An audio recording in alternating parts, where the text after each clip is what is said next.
If you want to support the channel, then please check out my Patreon page to gain access to exclusive videos, take part in Q&As, and watch my retrospectives before they go live on YouTube.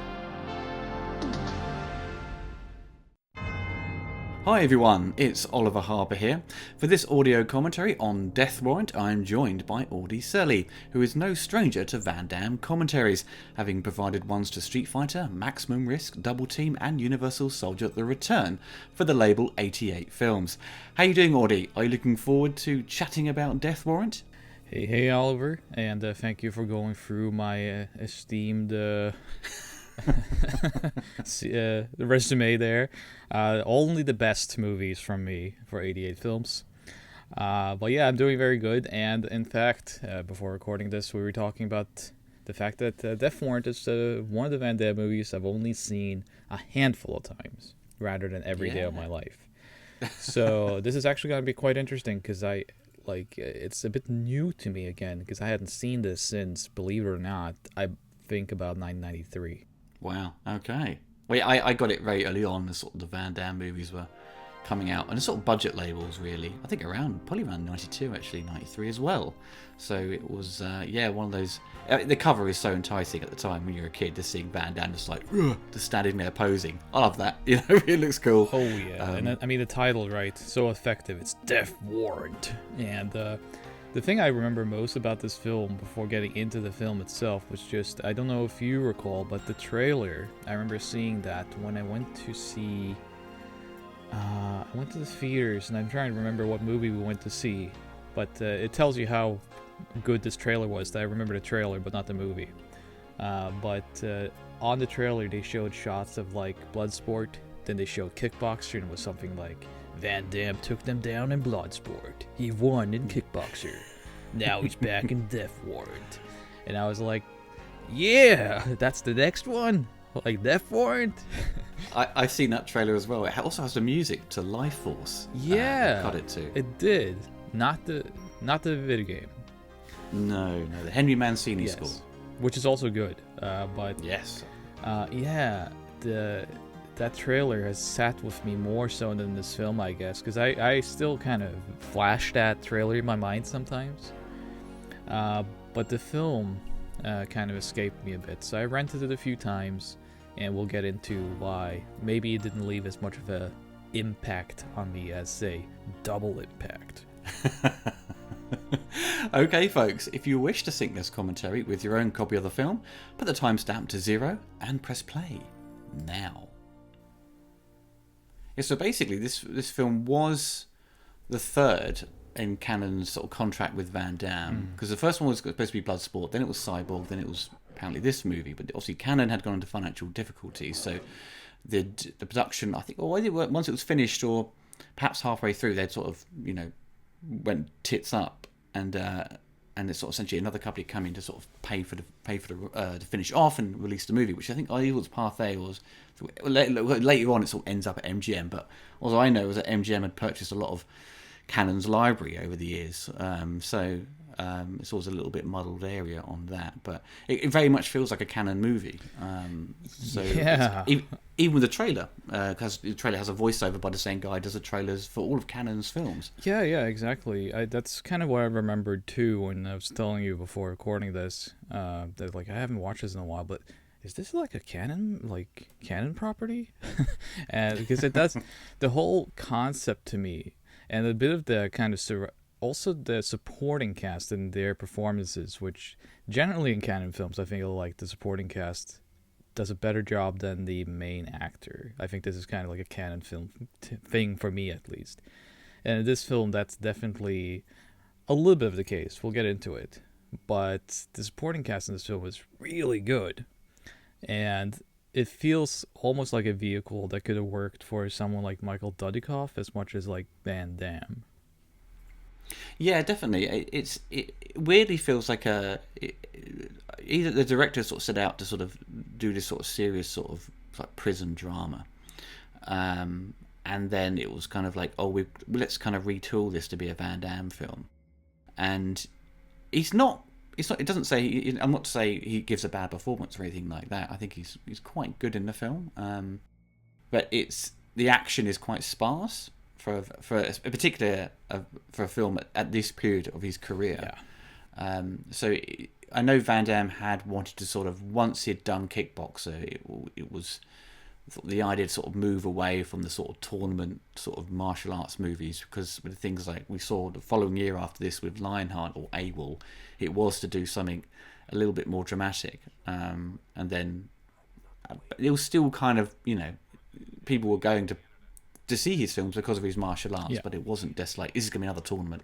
I mean, I think AWOL or Lionheart, you could say, is probably a great sort of spin-off to Street Fighter. I always thought more Street Fighter than Street Fighter the movie, probably. Oh yeah, for sure, right? I mean, all those YouTube edits, you can definitely see that when they put the life bars up and stuff. It's just kind of like, yeah, great. This is it.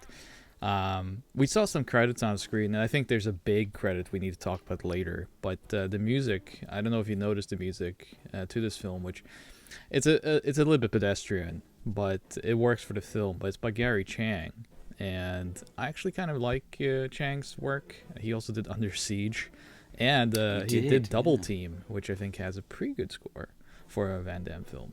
It's another sort. He did Gunman as well. Yeah, He did quite a few. He's done a lot of stuff, 90s. but like he's a action regular, that man, and he just does like these somewhat template soundtracks, but they just work perfectly for action films. I mean, that's what laid the foundation for like our childhoods, right? That's what our childhood sounds like. It's a Gary Chang soundtrack. It's very kind of it's you can tell a sort of limited budget left for the music. It's very kind of synthy, kind of like trying to replicate an orchestra. Some parts it sounds a little bit too cheap, but other moments where I think, this works quite well. As we this moment here where obviously Van Damme's sort of trying to find the Sandman who's killed his partner. A typical trait of these kind of things: a cop who's lost his partner. But the Sandman is. I think Sandman's probably the biggest letdown in the film because he's not really on camera. I know. They set up something special with this where, it is that template, and you have like this idea of this murderer, right, to foil Van Damme, but it's not really, it doesn't really work out in the overall structure of the film. It's a little bit too bad. I was kind of hoping for something like, the Axeman in Last Action Hero. That kind of like fight, and it just doesn't really happen. Because I think his performance slightly changes as well. Because at the beginning, Sandman is very much like, he's kind of slightly like twisted and sort of seems a bit like some of a monster, and it's kind of played up like a horror. And by the end, he's just a little bit more focused and just becomes this kind of lumbering grunt who just doesn't particularly fight well, and they're not hire someone who's a martial artist. So which I think, actually, that I don't think. I think that would have been a kind of cool premise if he was like a very a rough killer, which is kind of like a unpredictable, wild style of fighting to contrast Van Damme's very, method martial arts. I mean, this is cool. It just but they don't do it. They don't do it the way it should be done, at least. And it's played out like a horror at the beginning. Yeah. And then now it's gone to like classic Van Damme cheese fest. And then this is what I mean by like a canon feel, is that canon, famously, Hakim Golan didn't know how American movies work. They just watched them and then was like, American movie. It has laughter and violence and nudity. And it's just like, okay, we'll just put that all together. And this movie kind of feels like it just jumped from one thing to another because they saw it in another film. The tone is inconsistent a little bit there already. And you said it was retooled for Van Damme. And to a certain extent, definitely in the prison scenes. But it definitely does just kind of feel like that certain scenes are written for the strengths of certain actors that I could definitely envision MGM and Cannon to kind of have, say like a Dudikoff or Charles Bronson even at some points. But then when you have Van Damme coming in to do all of it together, it's interesting, especially at this point in his career, because as I always do on the 88 Films commentaries, I always speak very highly of Van Damme's acting. as I think he is a much more grounded and relatable actor than all of his contemporaries. Pretty much, at least in the Western Hemisphere, you can make some arguments maybe for Asian ones that their acting chops was a little bit better. But I mean, imagine Seagal in even just this scene, right? Even just this scene of following intently what the other superiors are saying and kind of reacting to it. Just this scene alone with Van Damme communicating with his eyes alone. You know, you can't even see Seagal's eyes because he just squints all the time. So like this film wouldn't have worked with someone like Seagal, and I think that would have been his biggest competitor at this time. Was probably Seagal. Like early '90s was a crazy time for both of them. Yeah, there was bits of trivia about this where it had mentioned that Seagal was also a kind of front runner for this. No way. And it plays, yeah. So it plays into as well. Like a lot of the action stars were sort of, you know, all of them have got to some way have a sort of prison drama sort of movie. And what I think the year before we had Stallone in Lock Up. Yeah, I mean the prison movies were just a genre of its own. I mean, you go back to like Clint Eastwood with that. Well, Escape from Alcatraz, which is still one of my favorites of that sort of genre. Yeah. But I mean, every action star had this prison, either breakout film or undercover. I mean, at this time, wasn't Blood In, Blood Out with Damien Chapa even out at this point?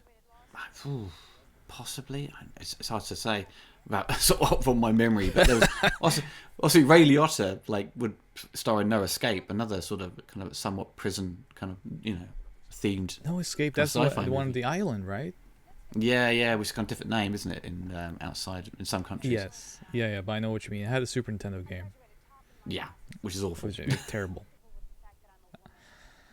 But I mean, again, when you look at Van Damme's performances here, I'm always intrigued by going back to these films, especially this, because I mentioned this was not one that I grew up with as intently as the others. And I think because I was like 11 or so when this came out. And like you had hinted at in the beginning of this commentary, it was like, you know, you go from Bloodsport, you go from Kickboxer. You had seen some of his acting abilities in like Nowhere to Run. But then, was Nowhere to Run around the same time, or I forget like the timeline. That will be about Nowhere to Run came out in '93. Okay, so it's after. So it's a couple of years apart. Yeah. So I'm from Norway, so like these came out on rental basically at the same time, a couple of years later. But you know, I came from like the action films, and then to see this, which I think goes into, first of all, the U.S. prison system. Even in the early 90s, you know, it was a big movie trope already by this time.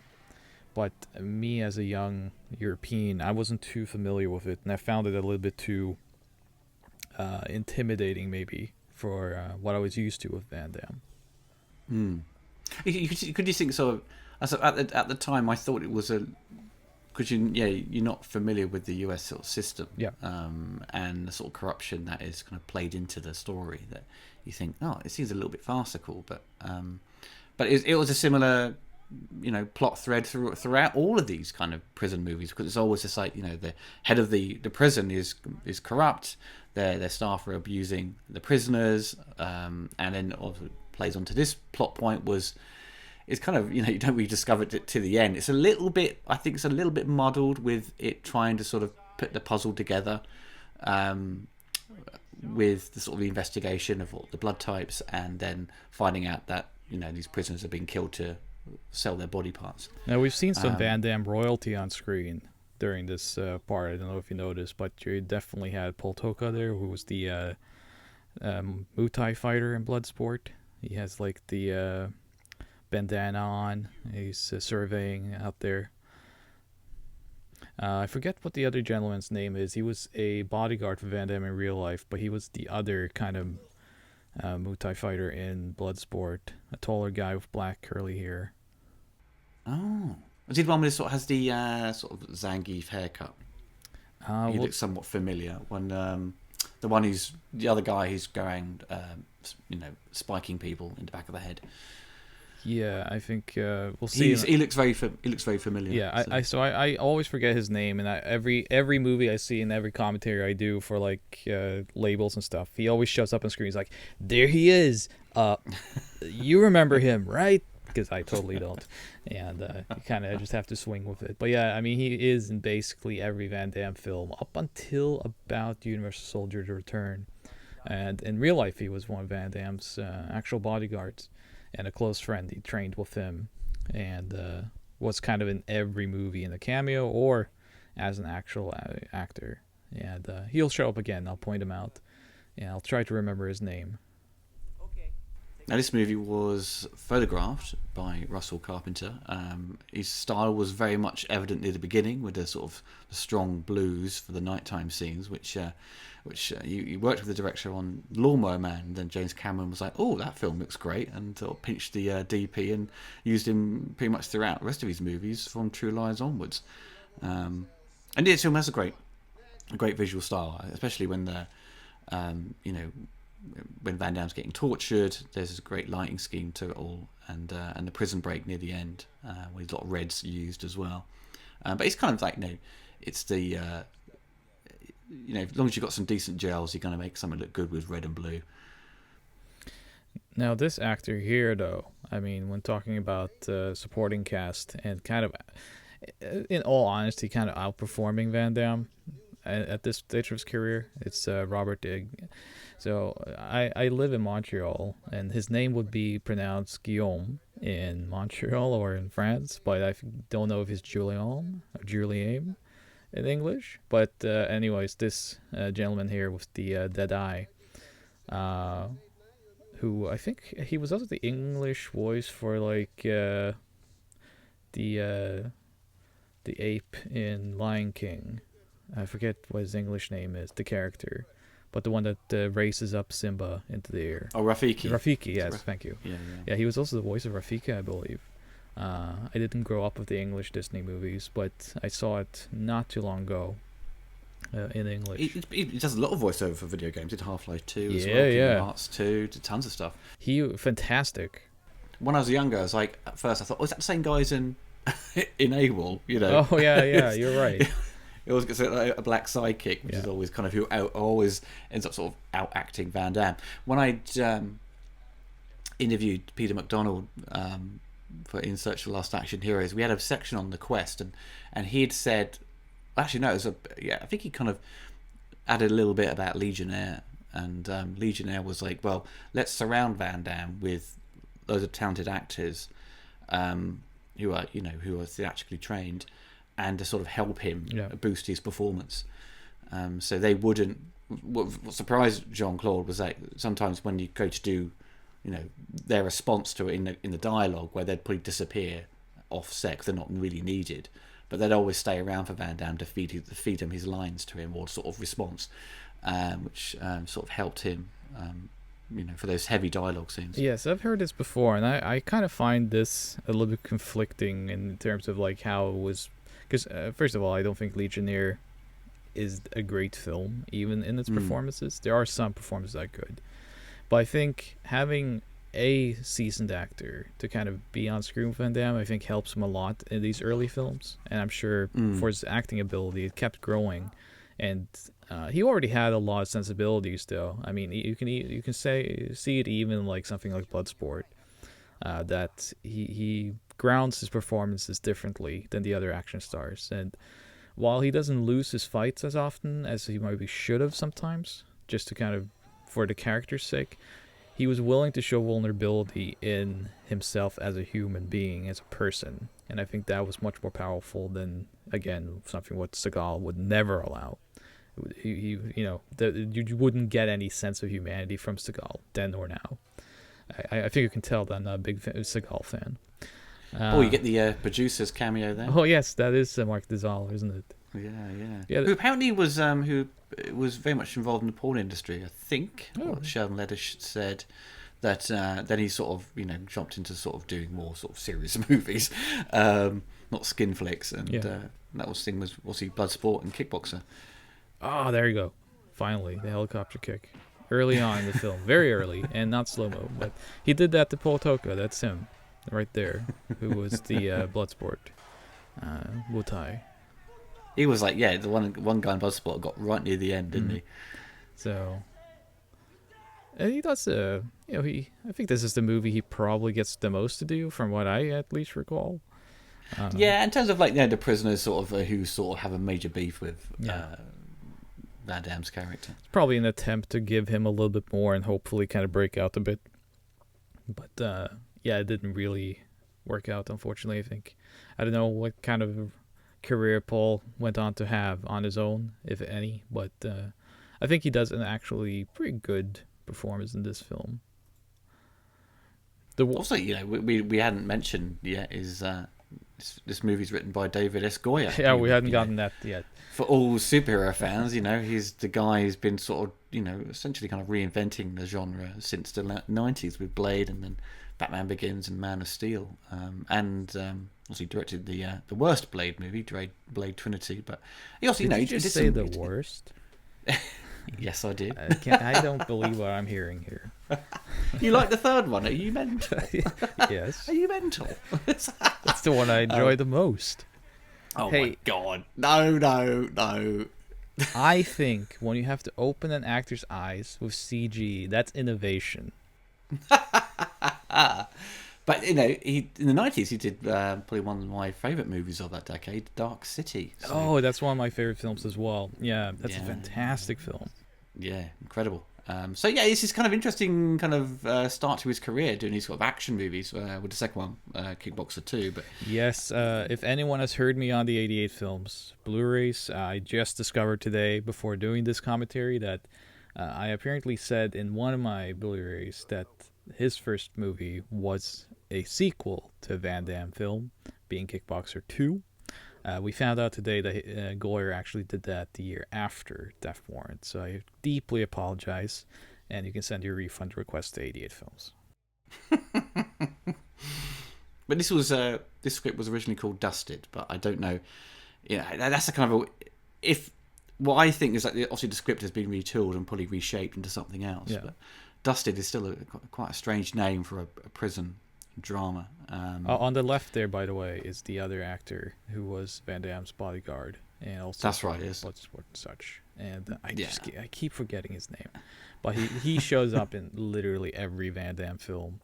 And I know when I was doing research for I think it was Double Team, I actually kind of read up on him a bit, and they had tried to launch him a little bit as his own actor and action star at some point, and never worked out. He never really got any chance to show off his supposed acting abilities. We do get Al Leong later on as well, which is quite cool. At this point he was working quite closely with Brandon Lee, which is quite it's in his kind of short-lived career. Timely demise on The Crow, but it's always good seeing Al Leong sort of turn up to sort of just fight one of these kind of action stars of the period. Oh yeah, for sure. I mean, it does look like he's drinking gravy. Just gravy Van Damme. It doesn't look very appetizing, but I suppose this is very close to something you would kind of, maybe not this amount. From what I understand, you probably wouldn't see that in prison. I haven't been to prison yet, so I can't answer. That's a lot of homebrew, that is, Yeah, I just don't know if they would sit with that kind of big, jug, like milk jug of some kind of homebrew openly in the cell with lights on and drink it. But I suppose it's an interesting thing in this because, like, usually you often see what the prisoners are often just kind of stuck in their cells, but they often get to walk around and because he goes to speak to the priest and so forth. There seems to be quite a lot of freedom they have to sort of roam around the prison. Isn't that kind of, I think that's kind of one of the challenges of doing these prison movies, though, is that I think the idea of it is very enticing, right? You're locked up, it's dangerous, there's murderers and rapists, and like it's dangerous from all sides, and you have nowhere to run. Things like this, but then cinematically, it's confined, it's claustrophobic, and it's quite boring. So you kind of have to play with those rules a bit then and make the prison like an open system. It's like that TV show Oz.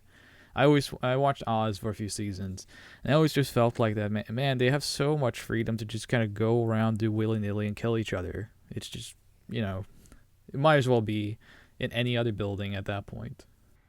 Yeah, yeah.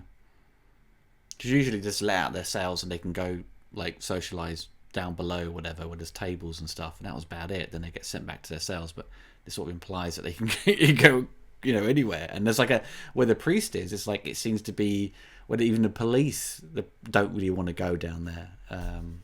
So yeah, it's kind of strange in that way. I just down to the sort of the people in control are just so loose with the rules. They just don't care. They're just there for selling their body parts. So another aspect of this film that I don't think, it's probably one of the reasons why it also didn't really work on me as a kid, is that I feel like for the plot being as kind of foreign to me as it was at the time, it also jumps into a lot of these aspects way too quickly. We don't really get much of a setup to anything for this plot. The movie started out almost, it feels like the end scene of Blade Runner almost, when he walks around in that building. So you kind of have like this mood set there, like a thriller. You go into that meeting where Van Damme kind of ogles this woman. So it's like, all right, so he's into the ladies. I mean, obviously, Van Damme is always into the ladies, so that's no different from other films. And then he's just in prison, and it really, they just stand in the lot, and then we're in. And you don't get enough of a warm-up to the prison system, to the characters in the prison. It's just kind of, we're in, and we're supposed to be there. And this romance, or whatever relationship he kind of has here, his relationship to the other inmates, it just doesn't flesh out enough in its running time for me to buy it. Oh, I think the Sandman plot line is being tagged on because for sure. It essentially just opens and ends the movie, and there's nothing about him throughout the entire film. So yeah, I mean, I feel it's very much a compromised kind of edit.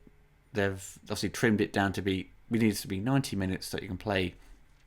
We can squeeze in a few extra screenings during the day, because there's moments later on it gets a little bit like. I'll highlight them, but it's you feel things are kind of missing, and the pacing's a little bit like jumpy in places. I also feel like stuff like this feels very much like almost reshoots. Almost, it's just like we have to connect a few things. Like let's just get them on a table, get some old ladies, get some apple juice. It will make sense in the edit, and it's just kind of like, I guess it's iced tea. I'm sorry, but I don't drink iced tea, so I don't recognize these drinks easily. But like, it's just, you just look at something like this setup. It's quite lazy, and it's just. Yeah, as you said, there's a little bit thrown in. It's just kind of thrown in. Yeah, there's little moments of dialogue thrown in where that the old geezer there that implies that they've been looking after her, that he promised her father he would. It's just kind of little throwaway lines are put in just to sort of create this relationship and her trust in him. And it's just stuff like that doesn't work, and. Thank God for the performance in this film, because in some ways, by the way though, I mean here, talking about royalty, this is Al Long.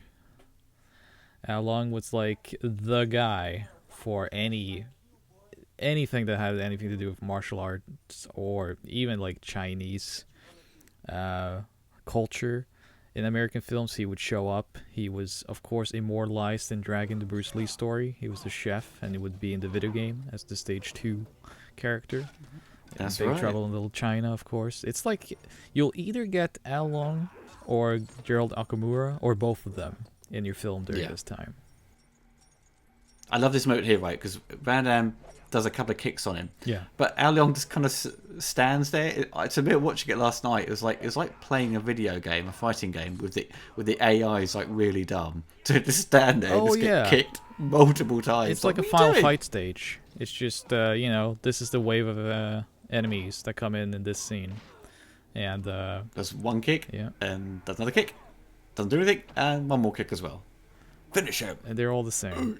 So I was surprised by that because we always joke about the double impact. It's Van Damme's type of editing where you reuse the same he's not kick. done it yet. He's not done it No, yet. but he did the same kick 3 times, meaning they shot 3 kicks, 3 individual kicks, and that's kind of surprising to me because once Van Damme, and this is not making fun of Van Damme. I think Van Damme, when it came to choreography and shooting himself, he was very aware. For you Van Damme fans out there, aware of how he looked. And then when he knew he had gotten like what I call like a postcard on celluloid, like he was like, okay, this looks great, that's the shot, and we reused that. Well, that's what Albert Pune said, that he felt that Van Damme at the time, especially on Cyborg, he was more concerned of how he looked than actually, spending time refining his performance. So I as an actor. Yeah, I think that's kind of a double-edged sword with that comment, though, because I'm sure like that's true. At the same time, though, I don't think it's as vain maybe as that. It's not as like a supermodel type way. It's more just like, he was an incredible human specimen, especially with his flexibility. On screen, we hadn't really seen that type of flexibility in the West at all, and that kind of control, because he was also a ballet dancer, remember? So it's like the ability to get those shots and showcase that kind of physicality was different. That was what he had to provide. That's what made him basically the second coming of Bruce Lee at the time. So I kind of see why, and I mean, kudos to Van Damme for that, because that's why he got noticed. Do you think he would have gotten noticed in Cyborg if he put in a better performance? Most probably not. No, it was considering the subject matter of it all. It's for a certain audience, and they want to see, action, and he delivers on that. Like and, all of the that's a movie kind of saved by the edit as well. By for sure. Spicing it up. I mean, Albert Pune, and I've spoken to Albert Pune as well in my career, and he's a very nice man and quite talented for what he does. Yeah. And I mean, but you look at someone like Oliver Gröner, who was like the other action star from Europe at the time that no one knew of. He was in like Angel Town, TNT, and those kind of films, and Savate, and he generally tried to put in a stronger performance than Van Damme, and it falls apart. Every movie for Oliver Gröner falls apart as soon as he starts talking.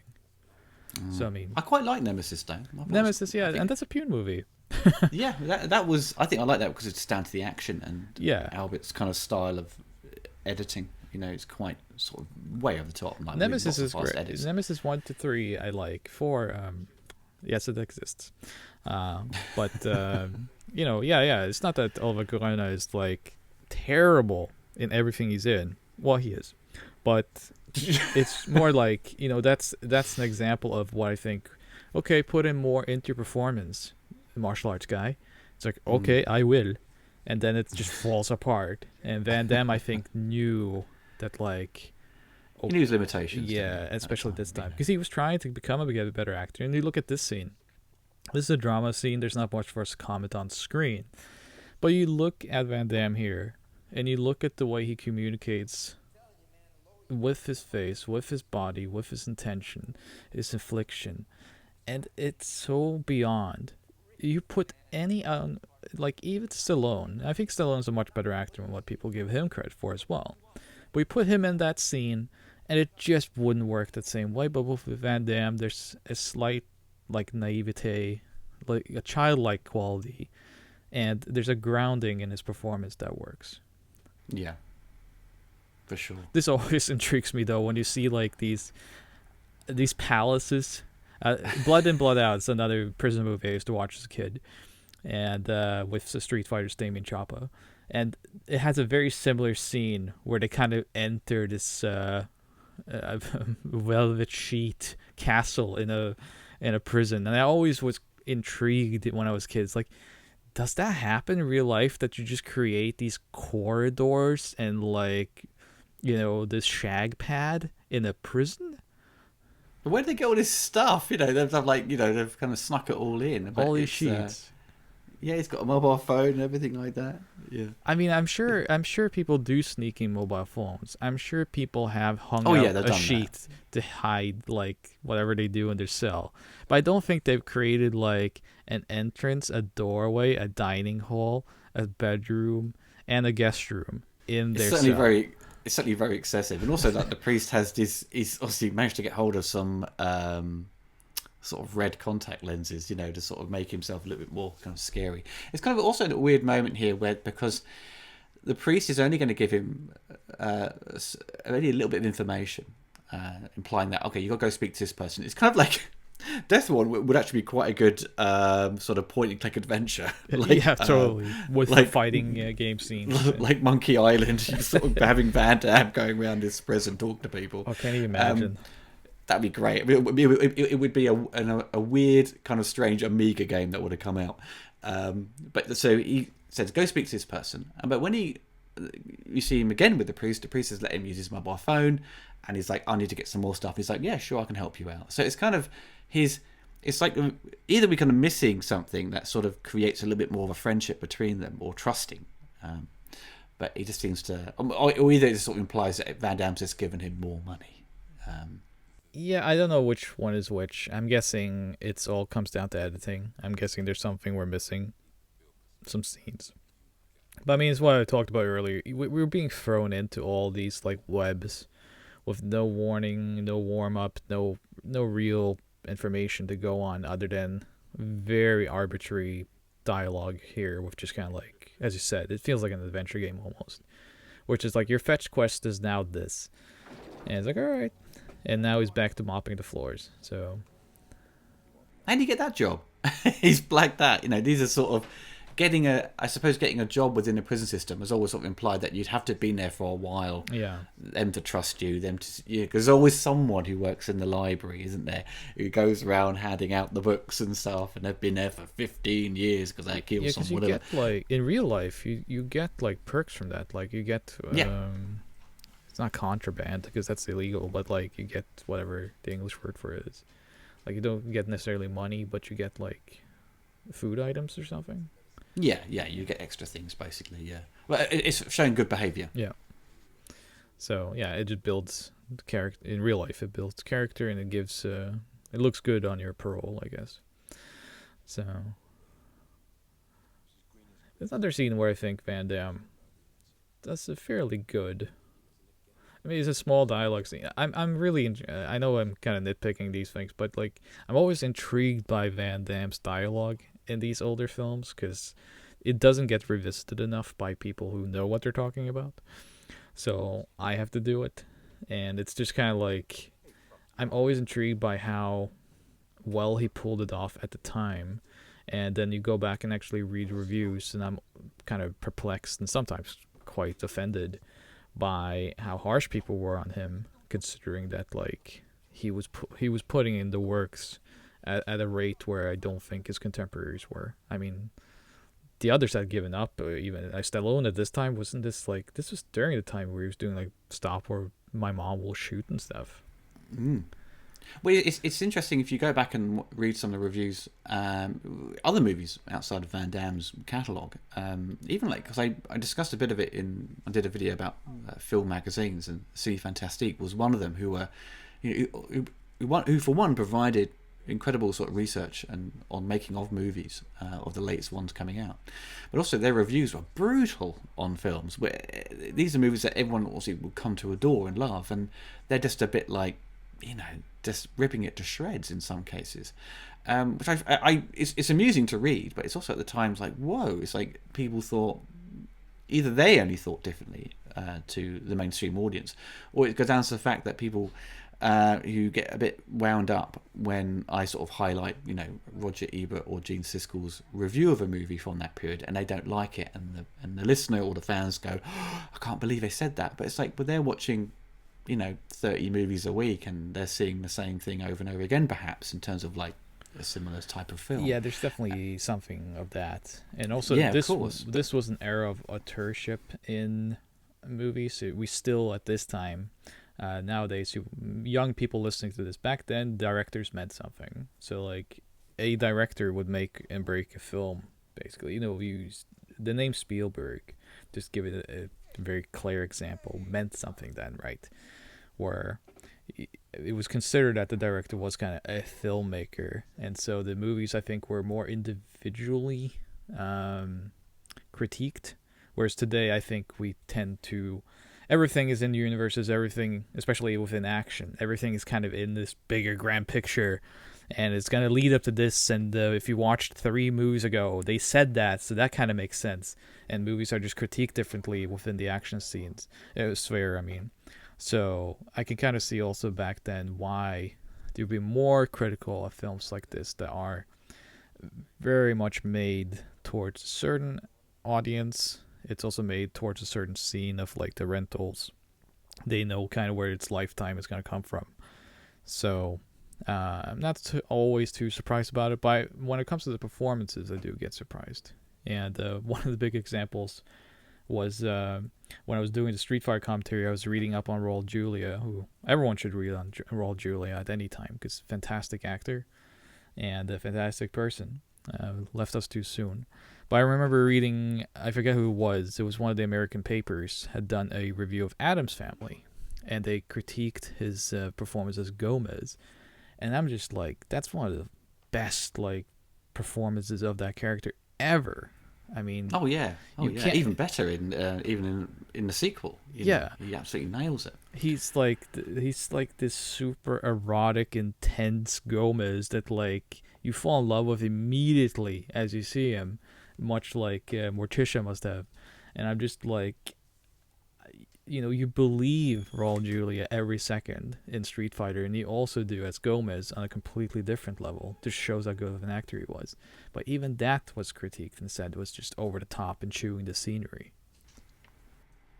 It's as you were saying, sort of plays into sort of these movies are really designed for a certain age range and audience, and someone who's in their 50s, watching this at the time when it came out, probably thought this is a bit silly, or just like a bit by the numbers. By the way, this scene I thought was fun. Yesterday when I was watching this, when he was up there, I was like, why is he flexing his muscle like that?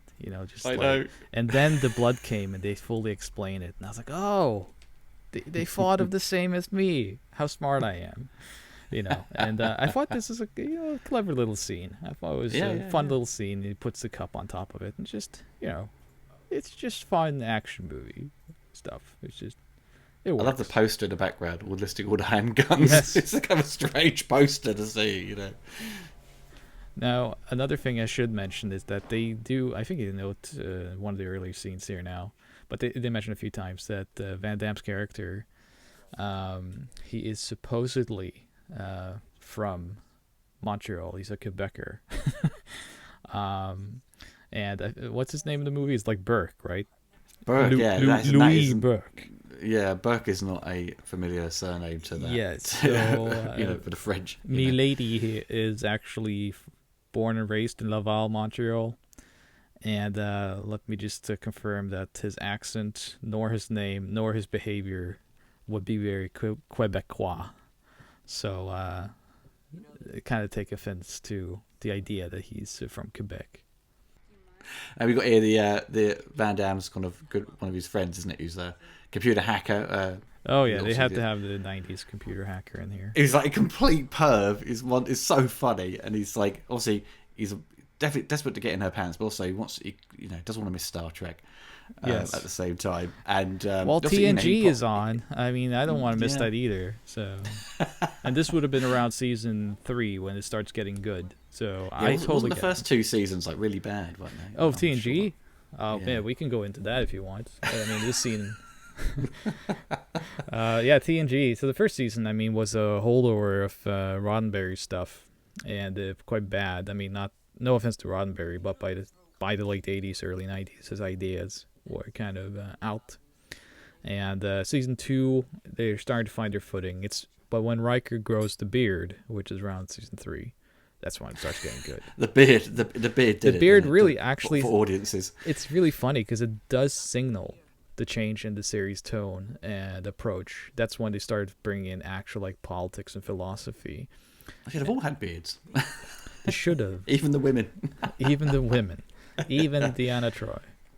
Now we got Joshua Emilia as Douglas here. Now Joshua was in Near Dark, wasn't he? I think the gate kind of made him sort of familiar to people. Now he is a dead ringer from my big brother in this film. My big brother looked like this around this time without the glasses. So the mullet and the kind of the bangs. So yeah, these scenes always kind of make me cringe. Because it's tonally as well as a bit off, and also how they've written the characters to be like a bit of a leery. It's just no one behaved like this, and especially not nerds. Because I mean, in reality, he would be watching TNG and telling the lady he wouldn't have the confidence, more like Deanna Troy. He wouldn't have the confidence to talk to her. Like exactly. That, put it that way. So, and I always found that to be kind of offensive. Like as a nerd myself, when I was a kid, I always found it kind of offensive that all these nerds were really perverted. Because I was like, not that I sit there and have to relate myself to the nerds necessarily, but I was like, they're the ones playing computers and video games, and that's what I was doing too. But I wasn't sitting there ogling women and talking to them like that. I started doing that in college. So I did like that sort of double switch there we saw, because it's like a POV, it's like a horror movie, it's kind of handy cam kind of walking in, and then switcheroo, it's Van Damme. Think, oh, okay, he's not going to get killed at this point. This guy here. When we saw earlier on with we haven't actually mentioned Cynthia Gibb, because as Amanda, she'd was popular for TV show Fame, and was in Short Circuit 2, wasn't she? Yes. I think. It seems like she's not happy with her hairstyle in this movie because it keeps changing. Yeah, you noticed that too. I was going to mention this later when you kind of see it for sure, but it's like every scene.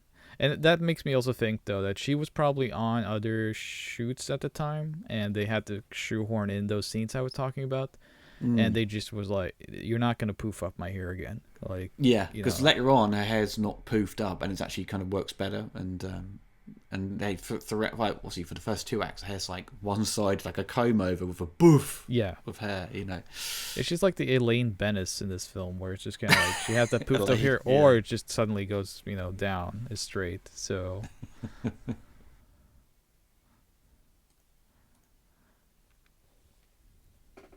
but yeah, we're kind of retreading. The movie comes to a bit of a halt, I think, at this point.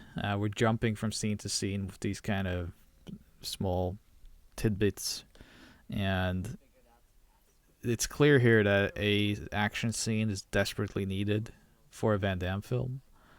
Yeah. We haven't had it. At this point here, because we still got back to sort of just hacking into the system again, which we kind of saw like 2 minutes ago, and they've gone back to it and they've changed clothes. It's kind of implies like maybe the next day or next evening.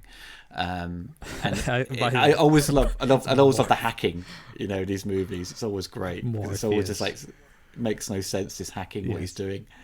All these bunch of numbers, you're like, that's it. You're like, what? Is that binary? Code. That looks a little bit too high for binary. Like, what would these numbers mean? Yeah, I always love fake UIs. I mean, this is not a UI. This is just a blue screen with text. I mean, this is a Commodore 64. So I think he's using like a laptop, isn't it? There's kind of yeah, he is. He is using one of those like IBM. If John Lindman was here, he could identify this exactly which model it is. I wasn't. When I was younger, I thought it was kind of the keyboard looked a bit Atari ST, but right. But no, it is an IBM laptop at the time, a dot matrix printer.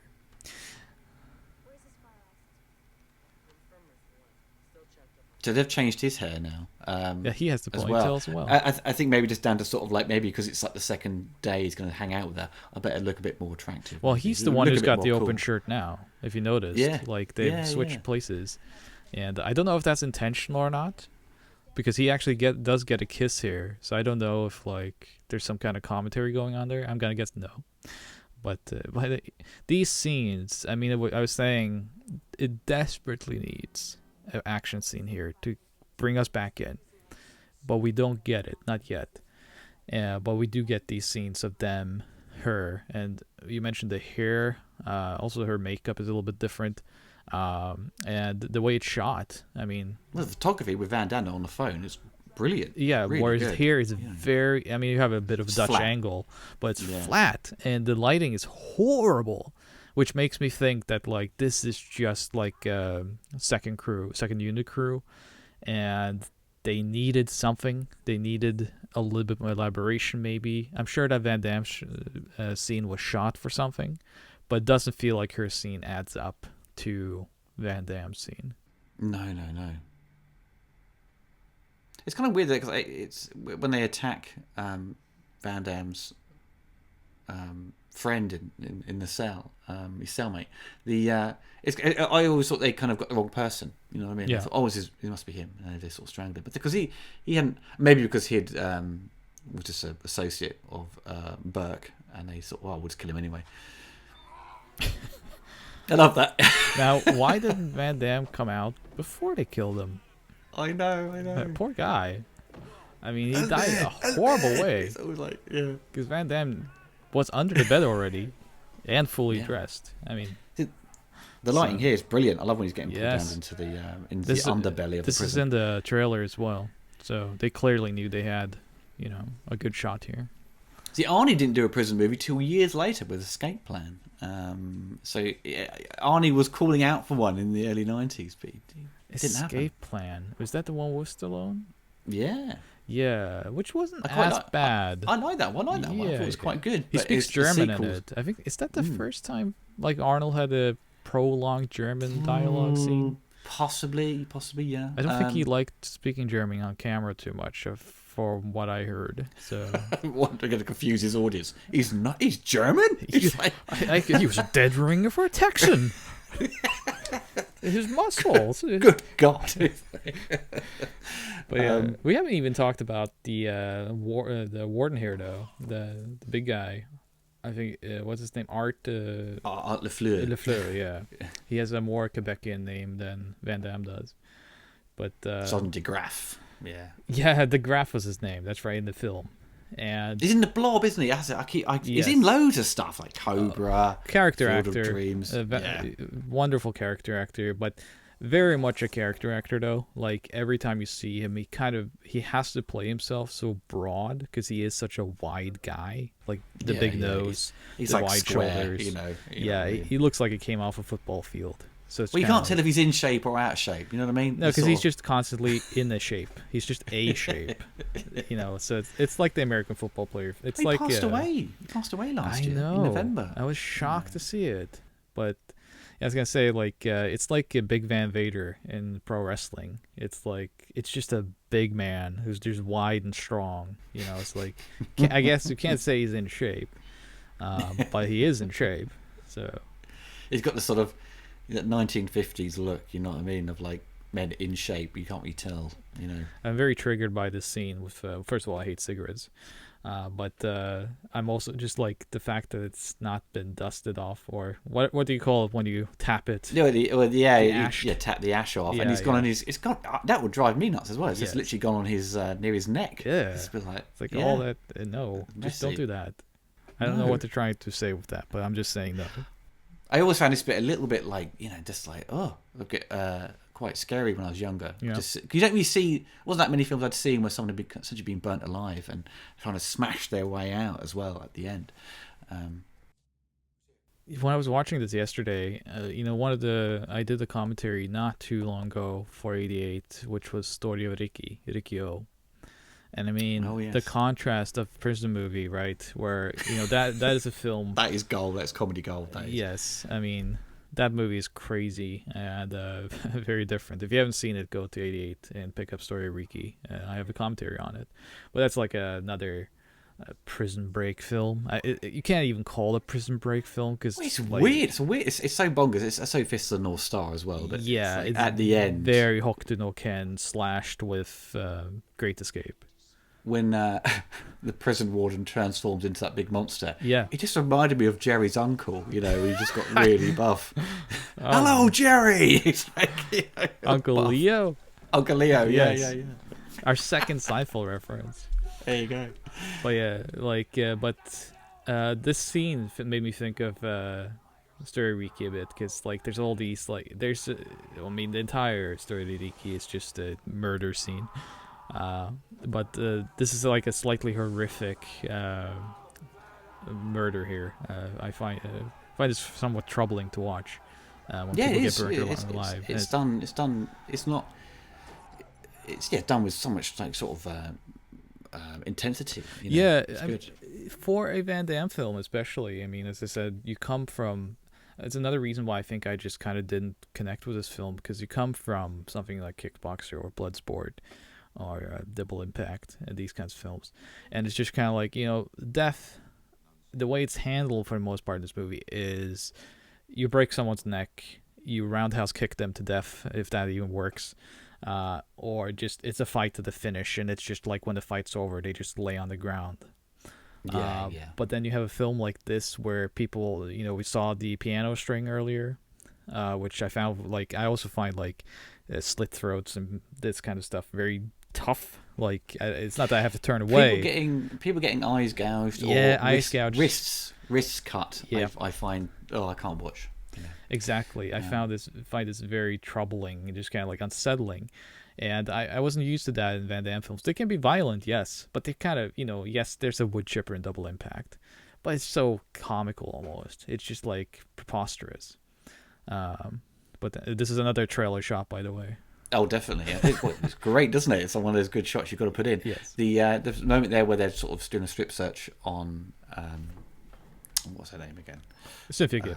Amanda. Amanda. Yeah, so the set is so kind of sparse as well. Yeah.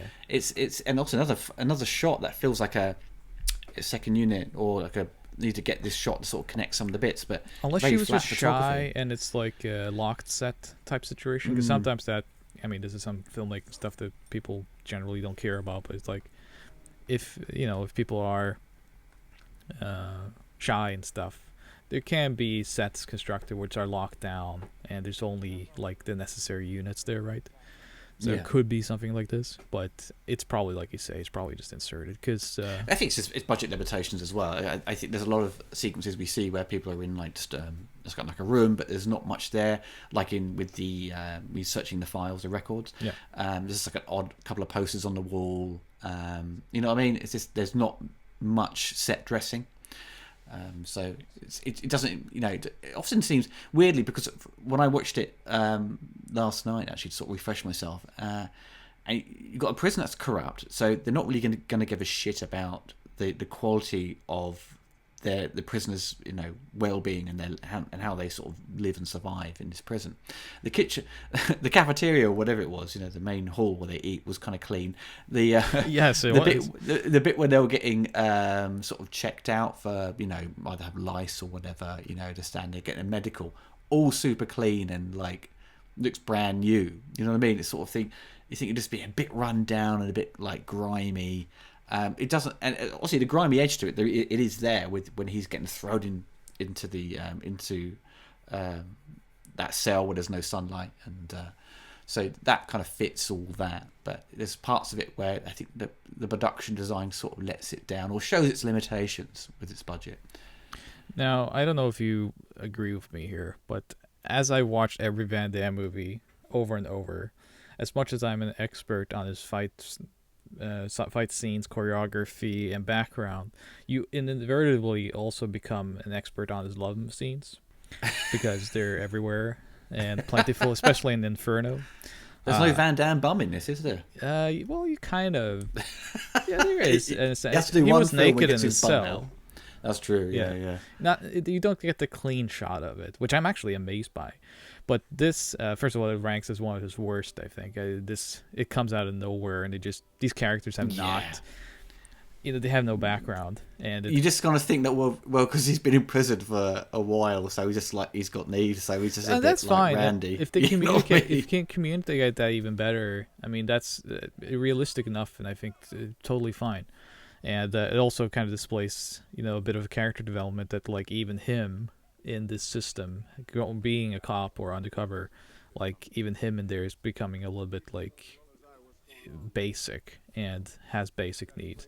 You can communicate stuff like that, but the way it's done is very 90s. It's just kind of like come here, and it's just like all right, and it cuts, and you know, I just kind of, you feel nothing for those characters at this point. And Van Damme's character is very underutilized because, like you were saying, the whole movie kind of underutilizes its whole premise.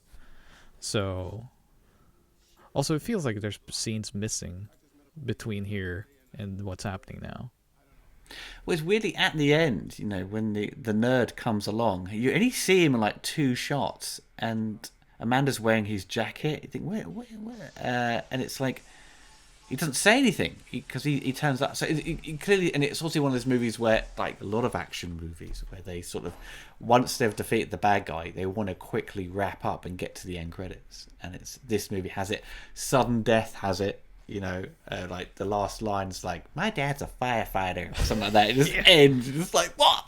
It's a bit annoying, you know. We got the big plot out of the way now. By the way, the fact that there's like this secret organ transplant thing going on. Yeah, they were selling them off, aren't they? Because it's like her friend was like, "Oh, you know, the waiting list was too long, you know, to get a new liver or something." Now they got the Sandman. Yeah, Patrick Kilpatrick, which is one of the best names ever. The best name for a bad guy ever, yeah. And that's his real name. That's his real name? Yes. Patrick will kill Patrick, okay. But I mean, yeah, it just, at this point now, I feel like that the film, it never regains any kind of focus. Like, we are just going from scene to scene here. And even the cinematography, even the overall photography in this film from now, like I think we're going like now you're introducing this kind of slow-mo effect, which you haven't really had before, and I don't really find it very powerful for what they're trying to portray. It's kind of like what 90s, early 90s sort of music videos were doing. Yeah, so it's a very, and the thing is that like it's very post, you know what I mean? This is not shot for slow motion. It's just made slow motion. So I don't feel like that's the issue I have with, like we mentioned before recording this, was the Quest, and it uses a lot of artificial slowdown. Like, it makes me really angry. Yes, just to pan out those fighting scenes. And I think we agreed that we will do a Quest commentary at some point. Oh, definitely. Yeah, because that's one that I've been dying to do, if unofficially or officially, and it never really got its due in commentaries, so needs one badly. But yeah, you have Sandman here coming back. Again, you have that little introduction at the beginning. Then you kind of just go away from this whole plot point. There's no kind of indication that this is a thing until now. You're back. He's back again. But I loved the Sandman's entrance as well, when you see him slowly walking past. It's like when everyone sees RoboCop. What is this shit? It's like walking down past. They all should have clapped like the actual Metallica song. Like, you know, no, I understand you can't do the rights, but you do it ECW style. You just kind of clap along to the beat. Oh, exactly. And sing it. So he could have killed him now. Could have got his revenge. Why not? Biff Baff Bosh, you know, done. Because imagine if he was just in the prison system for 10 more minutes running time, and they kind of set it up that like he's kind of hindering Van Damme's character getting his job done at this point. You know, we're almost getting to the plot. We're almost getting to the whole organ donor thing. We're almost getting to them getting into and figuring out what is this all about. And then he shows up. Oh no, there's a fork in the road here. Do I deal with the Sandman, or do I continue my mission? Like, what does my red, white, and blue blood tell me? And you know, and this is a moment where Van Damme's concerned about his look. Obviously, ripped t-shirt. I've got to look fucking hot and sweaty. It's like, but there should have been a scene where they sort of had Van Damme and his colleagues just sort of figuring out the next phase. We've done this, we've got to do that, and then how are we going to alert the authorities, and how are we going to somehow get Van Damme out and avoid getting killed by the Sandman. But I suppose there is a kind of, we do have that sort of like, okay, this is what we kind of got to do, but that's already, that they decide this when everything goes to shit, you know, when all the prisoners are sort of let free. Now, why is he walking around freely outside the cell when everyone else was locked up? Yeah. So is he Right. having his own free time? I suppose so. Like, I guess they trust him enough, but it seems like from the other scenes that they don't really trust him that much. At least some of the wardens don't really trust him. So like, yeah, there's a bit of a logic gap to why they are having this conversation like they are. But I guess it's just like it's a prison movie, but you have to play with the rules to make these scenes actually.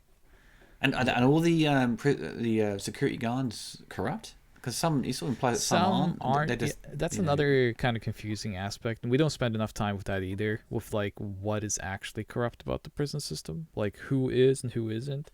How did it get to that point? Like, you get what you need, I guess, for the film to like function. But I'm left with a lot of just kind of like the reason why we're bringing that even up for people listening to this and just like why does it matter? It's a Van Damme film. It's like, yeah, that's the thing. It's like you either have to do a Van Damme film, and for this scene, for other scenes, you have to insert a Van Damme type action scene, because then you don't think about the plot, because you're brought back into the action again. You're just like, oh, whatever, I don't care. Like that made no sense, but Van Damme's kicking someone, so I'm fine.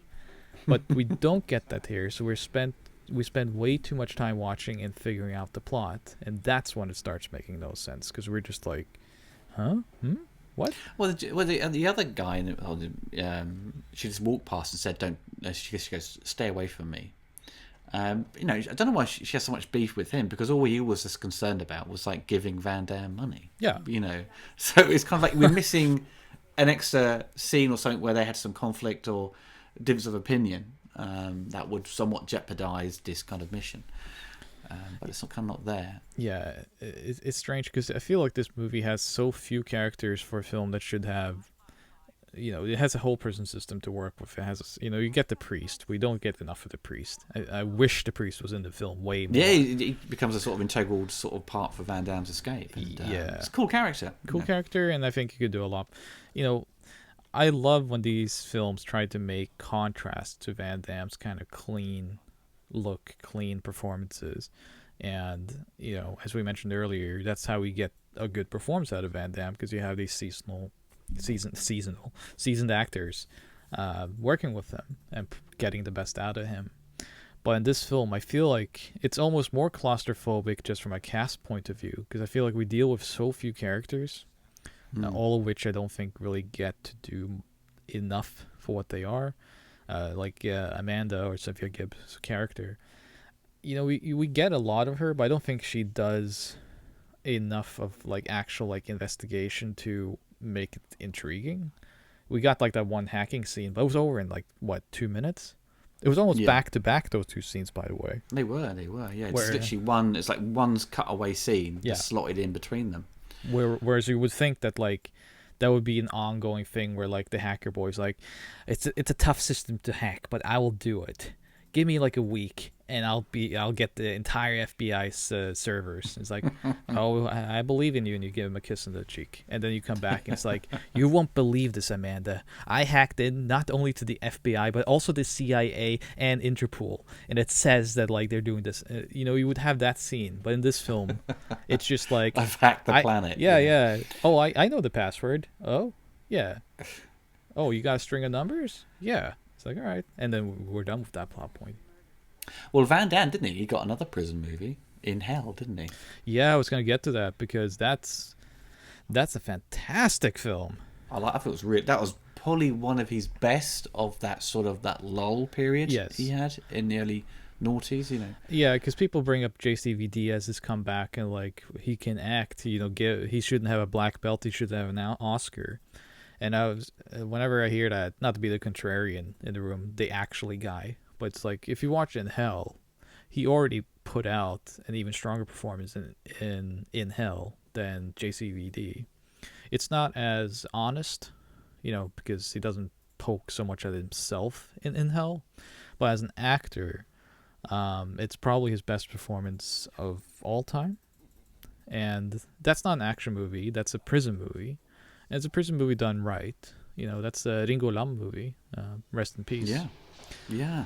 And Ringo Lam was probably, apart from like Hames is probably the best director that Van Damme Yeah, worked with. better than was it Stanley Tong who did Yeah, the other ones? Stanley Tong. Because Ringo did Maximum Risk, right? Yeah. Yeah, It was the first time they worked together. Yeah, that was a good film. Which I thought got better with repeated viewing. The first time I watched it, I thought, I did the it's commentary for the You Blu-ray. did. Yeah, You did, yeah. I need and to that's a listen to great that. film. I mean, Yeah. that's a really good film, and that was the first time they worked together. And again, I talked about that on the. There's not much happening here actually, even though there's a lot of people running. There's just film-wise, there's not much to say. But like, yeah, when it came to Ringo Lam, that was. Again, people just said that Van Damme didn't care, and he just, he wasn't as good as the Hong Kong things. But Van Damme always cared, and it was his idea to bring in John Woo to like up his game. They didn't work together well because there was too much just conflict in creative ideas. But Ringo Lam worked perfectly, and no one in the Western scene knew Ringo Lam much. It was Van Damme that made that introduction, and they made it work together and kept working together on several films and did some of the best work together. I think Lam should have done Universal Soldier: The Return, shouldn't he? Really? Oh, of course. Actually, no, because Universal Soldier: Return should be what it is, and it should never change for several reasons.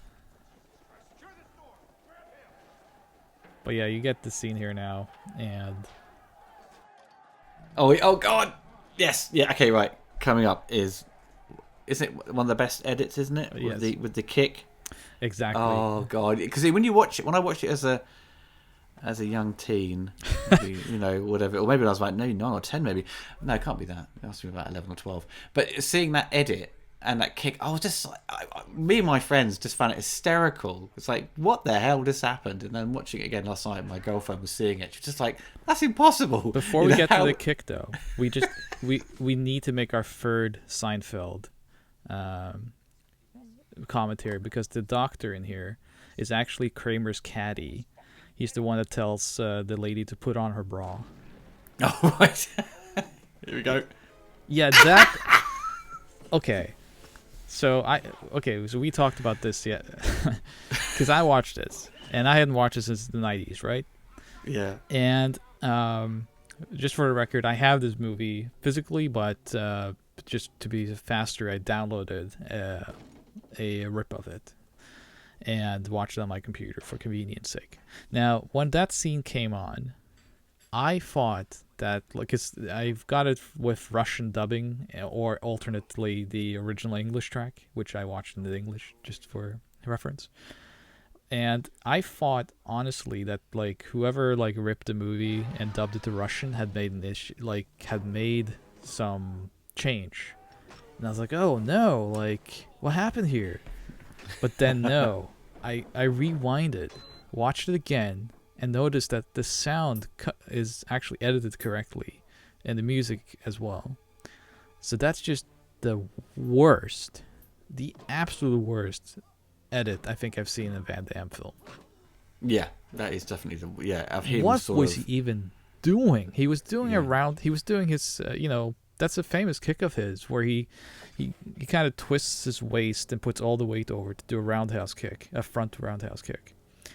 But it stops halfway in rotation to then do a straight high kick, which makes no physical sense. No, he stops in his entire momentum.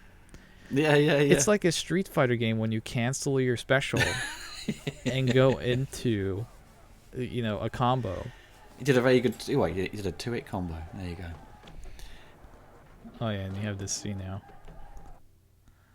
Now see, they should have. One thing I was thinking about yesterday is so the movie clearly needs eccentric prisoners. That's another thing it's lacking. It has the priest, and he's back now, but at way too late. But one guy they should have brought back from Van Damme's past is Donald Gibb, from Bloodsport. Should have had him as an inmate. Oh yeah, that'd be great. They need they need to use the prison just setting. The fact that in real prison there's all these eccentric characters, they're not good people necessarily, but they're still. That's why you have so many documentaries. That's why like Louis Theroux keeps going to the U.S. into the prison systems, right? Is because the actual people in prison and their stories are so interesting. You don't get enough of it. You get nothing. Also now with this kind of style of lighting, it feels like something out of an Elm Street movie. You know, they've gone into like a mad dream. You know, is it Elm Street like 4 or 5 or something? Super Freddy. Yeah. Yeah, I mean, I wish that's again, Elm Street. Okay, we talk about the Sandman here, and that's kind of the horror element that you could have had in the film. You could have had this really scary, different enemy for Van Damme throughout the film, haunting him, kind of like a Freddy, right? Oh yeah. Just you could have had this report that Van Damme, halfway through in the movie, his character Burke finds out that Sandman survived. Yeah. And he is, seeking revenge or whatever. Getting himself transferred to this prison system. Yeah. Murdered and like a and nurse. There's this and there's this sort of countdown to it. You know what I mean? Yeah. A clicking a ticking clock towards, the end fight with them. And like a continuous hauntings, thinking like there should be more background. I mean, again, Last Action Hero, right? The axe murderer. He killed Jack Slater's son. He's having constant flashbacks to it, and that's a parody. Yeah. But also, we get to see the kid though, but we don't see Van Damme's partner. Yeah. So exactly. You get who is this person? Yeah. It's come on, Jack. But then you have like the Gruff or the Graf, I forget his character's name here, and Art Lafleur, who also like feels really underutilized because he's a scumbag throughout the whole film. But I just kind of feel like, well, he's just kind of like a bully scumbag. You never get a sense of like until now. At the beginning, he was kind of threatening. You think, oh, okay, this could go somewhere, but it doesn't really go that way because he's kind of like he's basically not letting on that he's corrupt. Yeah. But because when obviously the fight in the cafeteria, he's like, trying to play it cool a little bit, but. Yeah, this is this is lit pretty nice. These scenes with the fire outside. Oh yeah. I think the final fight, is pretty good. It's really well lit, and you get a great flying kick from Van Damme. Yes. But it's if you freeze frame it doesn't. The shot doesn't finish with his kind of leg fully stretched. Yes. You think, damn, and it's like when he hits him. It cuts to an extreme close up of Van Damme just going moaning or groaning as he does. But yeah, you want to see the full kick from like a side angle as he gets kicked into that furnace. Now this is also shot. This is almost like a Terminator sequence. Oh yeah, God, look at that. Yeah, that's T2. Yeah, you know what I mean. Like, or even T1. I mean, just with like the stalking exoskeleton. But it's like. Why isn't this the film? Because this is really interesting from a cinematography standpoint. This is very interesting, and I kind of wish. And I think even when you look at the trailer, because I took a look at it yesterday, because I was like, "Am I remembering the right movie?" After I watched it, I was like, it must have been a different movie." But I watched. It's like, no, that is the trailer where they go like, "You saw him in Bloodsport, you saw him in Kickboxer, now see him in Death Warrant." And I feel like even the marketers. We're kind of wanting this to be a different film than what it is. So it's a very confused film because you're not getting it. But you just look at how this is shot, and I think this is so much more interesting than anything else we've seen so far within the prison system. Yeah. I do love this moment here when he's like, Madden shows off his muscles, and for posing, he gets a wrench thrown at him. I love it. Oof. Yeah, that needs like a Benny Hill type sound effect. But yeah, you just see how menacing this character could have been. I mean, all this. It makes me also wonder if this was added later. This character Sandman, or it makes me wonder: was that in the original script that he was the original kind of overlooming bad guy, and this, and then it gets cut, it gets dusted, Well, it goes into playing at the beginning because when you first see him, he comes out of the closet. It's like a bit like Gurney face, you know. And now he's far more in control and more of sort of a sort of tighter performance. Well, there's no closets, Oliver.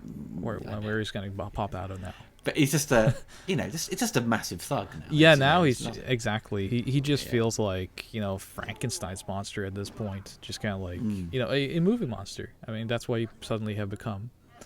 And just kind of bumbling around on this fight scene, but so much potential, and it makes me just wish that in his heyday that Van Damme got more opportunities to do different stuff because. We let Keanu Reeves do Dracula, right? Why didn't we get Van Damme in Bram Stoker's Dracula instead? Just kind of different things like that where you pit him against and with very different sensibilities. Van Damme sort of flying kicking Gary Oldman, Oh, I would love it. That would be amazing. And I can guarantee you at that time, I love Keanu Reeves, but he probably would have pulled out a better performance than Keanu did. We need Van Damme in a John Wick sequel, don't we? As another villain. They got Mark Dacascos back finally. I mean, he should have been in way more martial arts films after you saw Drive. Just like this is the future of martial arts films, huh? And then he just didn't really do much. He did Crying Freeman, and then they brought him back for John Wick, and does a great job. But Van Damme. I mean, he was in Expendables 2. He was the best part of Expendables 2 by far. Of course, he's not in it enough. He did a great job on the Universal Soldier reboots. And then, he hasn't really...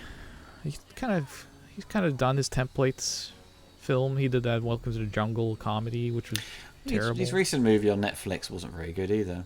I was just very disappointed by that. Yeah, I was quite disappointed by that because he did do Van Johnson on Amazon, which I think was a pretty fun series.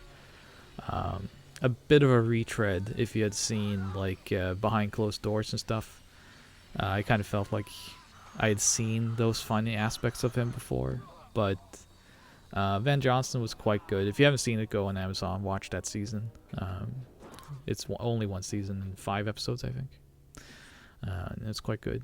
But, I kind of wish Van Damme got a little bit more chance to show off different genre. Get Time Cop and stuff eventually. Another movie that desperately needs a commentary. Well, that film needs a special edition, doesn't it? I know. Nothing.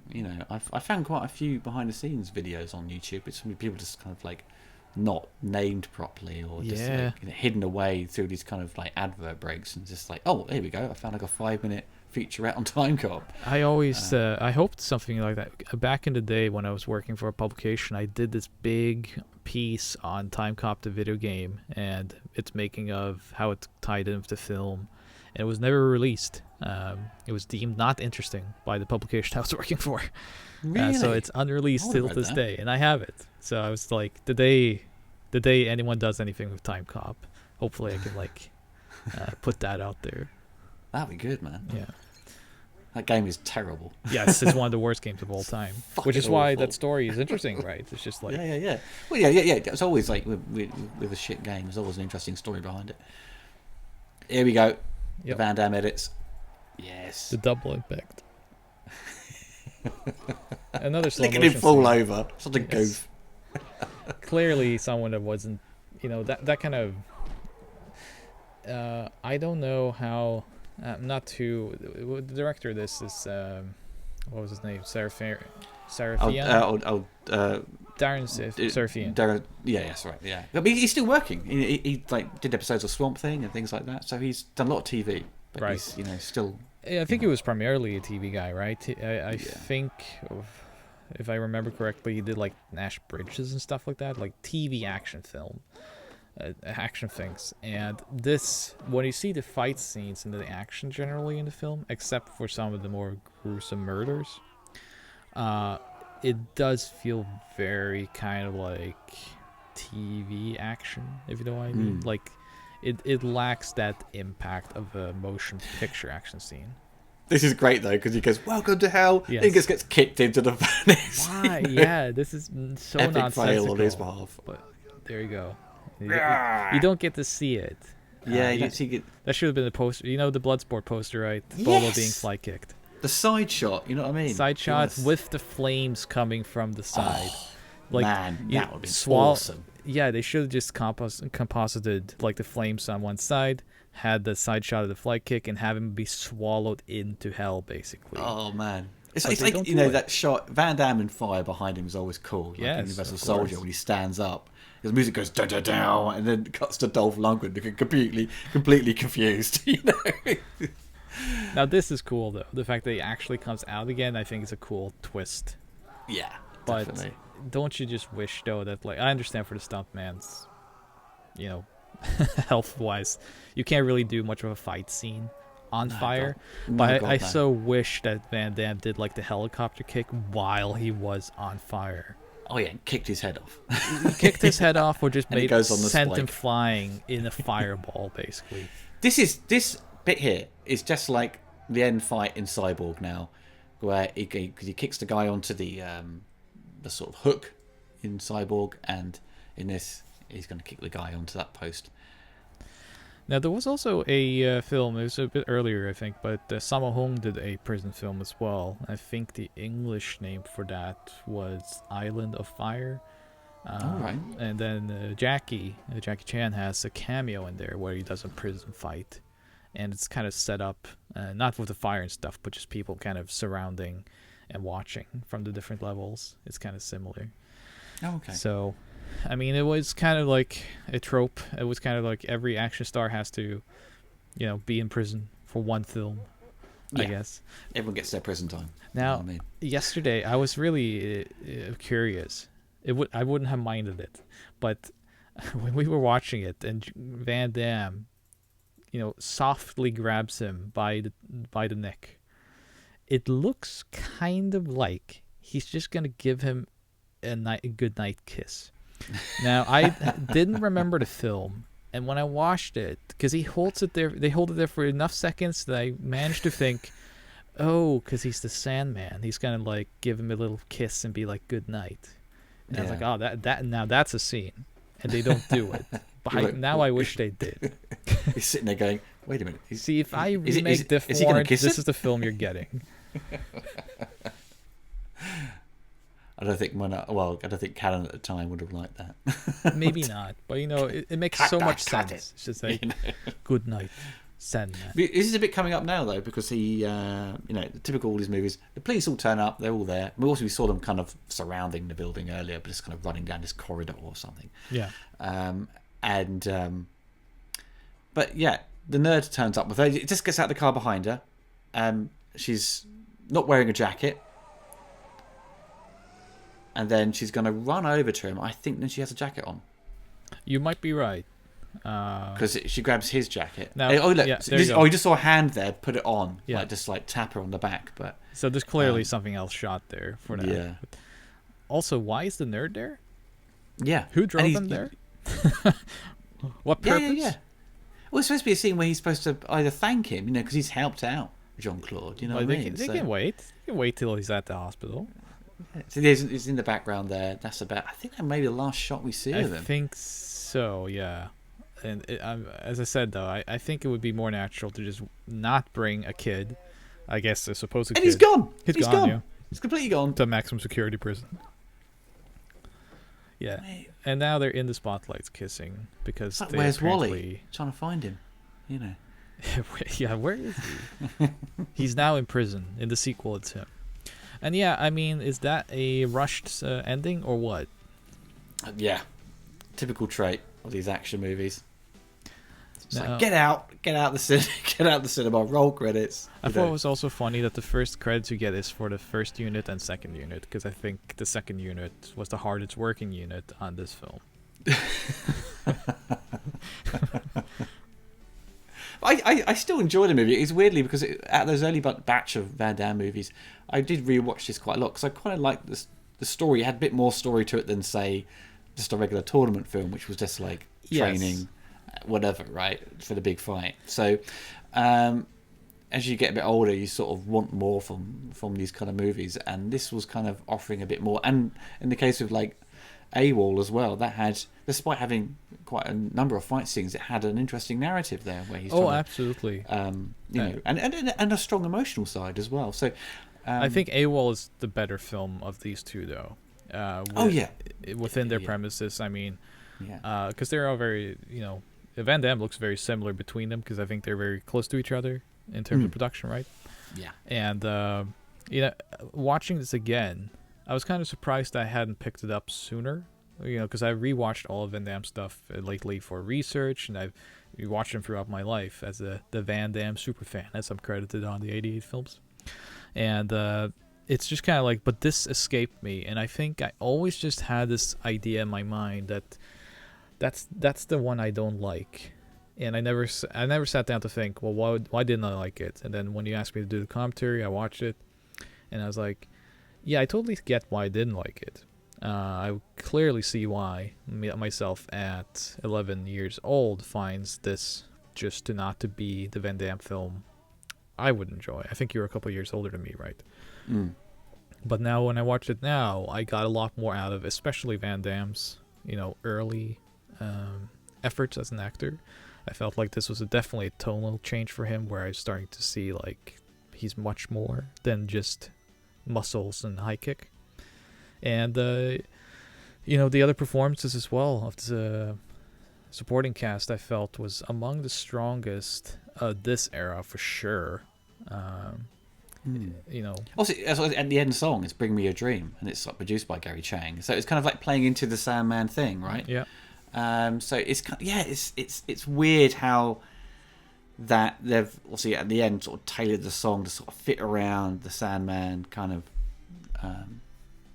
plot thread, I suppose. Yeah, I just think that was something that was supposed to be bigger in some sort of original form.